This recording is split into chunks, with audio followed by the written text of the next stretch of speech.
ГСП онлайн. Городские новости сейчас.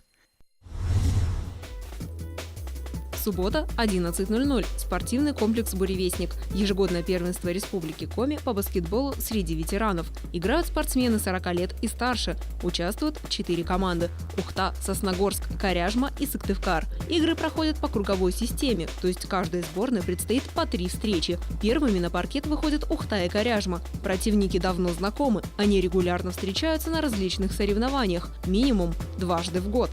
Сыгранная команда. Они уже на протяжении многих лет играют вместе.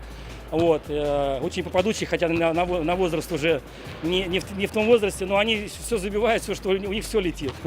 Больше половины матча ухтинцы уверенно ведут. В последней четверти соперники собирают оставшиеся силы и идут на штурм. Наша команда контратакует. В итоге обе сборные набирают по 14 очков.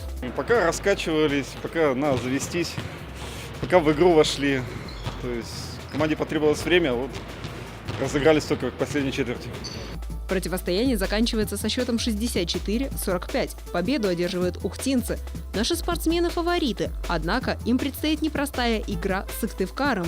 Ожидается, что именно эти команды разыграют первое и второе место.